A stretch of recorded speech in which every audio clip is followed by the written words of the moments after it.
The richest tyranny on earth, the Kingdom of Saudi Arabia. The man in charge controls a $2 trillion pot of gold. He's Crown Prince Mohammed bin Salman, MBS for short. Prince Mohammed bin Salman. He's Prince Radical, the bringer of fancy new liberal policies. MBS, I suppose, offered for them the image of a young leader. Here was a newcomer that would offer new blood to the Saudi system. But there's a downside. Mohammed is very young. The way he acts like a teenager would act. He's impulsive, he's psychopath, he's narcissistic, and he's also suffering from grandiosity. And there's another problem. He's ruthless, and a ton of evidence says he may be an accessory to the murder of Jamal Khashoggi. We have strong evidence that it was a planned operation, not an accidental death. In the old days, 3 years ago, the royal court in Riyadh ring-fenced power. It provided checks and balances, but the system was atrophied. He has created the cult of MBS, in which those that surround him are not necessarily equals from the royal family, but men from the intelligence services. If he asks for something, demands something, they will not question it because they know that they themselves could be in danger. With his father, King Salman, suffering from Alzheimer's, MBS came to power 3 years ago. He was everything Saudi Arabia was crying out for: young, energetic, a champion for change, both social and economic, or so it seemed. At 33, MBS is the youngest Saudi ruler for decades. But before he attained power, there were flickers that caused unease. He appears to be average intelligence. He appears to be normal in terms of standard communication. But I think he's got some inborn problems magnified by the circumstances he was brought up with, being spoiled, absolutely spoiled boy. Dr. Saad al-Faghi is strongly critical of the regime. For Riyadh, he is a dangerous Islamist, but he says such talk is an attempt to discredit him, and shares a story that is whispered about the Crown Prince back in Saudi Arabia. When he was a teenager, he was interested in a very expensive real estate in Riyadh, and he just confiscated that. And the judge was planning to confirm the old ownership and cancel the prince fabricated ownership.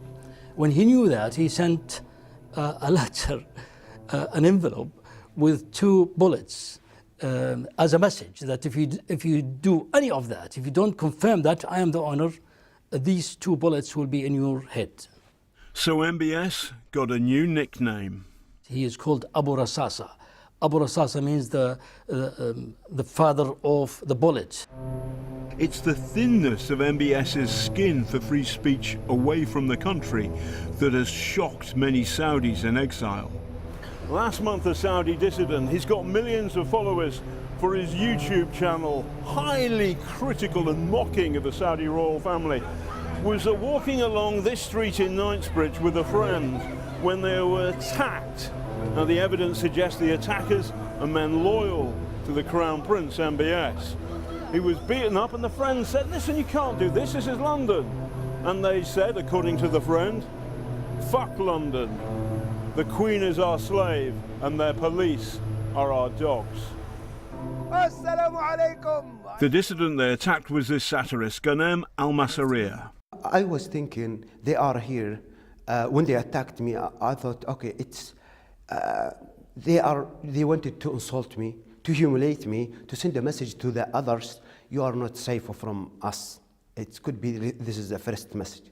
But since I saw what happened to Jamal Khashoggi, I think I am lucky.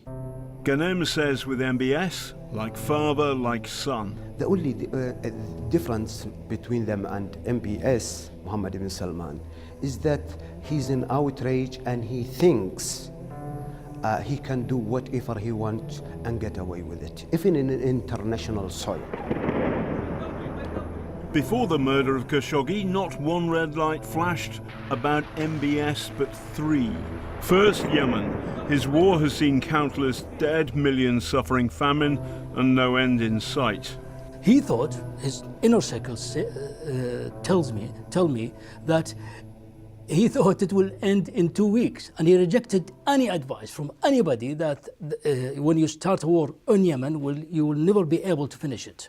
He does not learn that these behaviors go wrong, because his impulsive nature always supersedes his learning ability.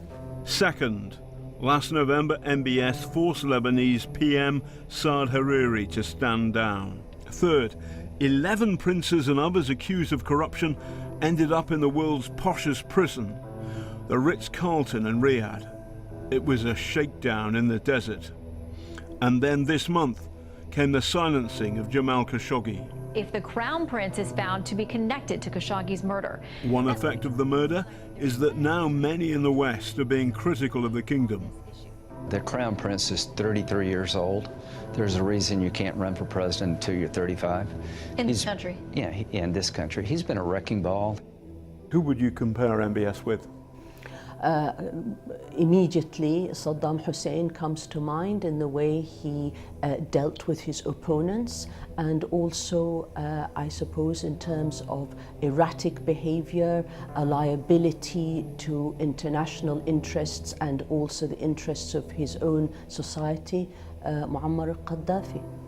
The British are signalling unease, but no clean break with Riyadh. I think the Saudi government is very sensitive about external criticism, probably oversensitive, and that has led to this unacceptable act. So there are many lessons they can learn. Do I think that the relationship between Britain and Saudi Arabia will be fundamentally damaged, will be radically altered by this event? I think that the facts of Saudi Arabia's strategic importance remain, and therefore Britain will want to continue to have a strong relationship.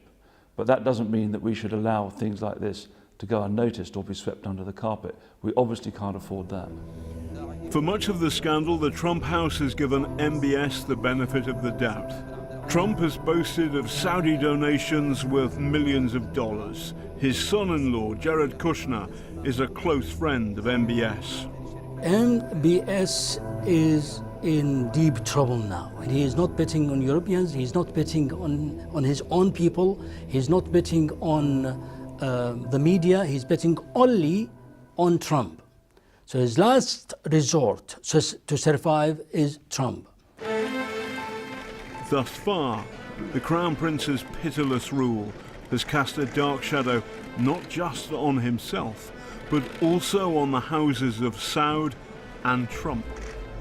But $2 trillion is a lot of money, so its controller may well win through, though he be a common murderer or worse.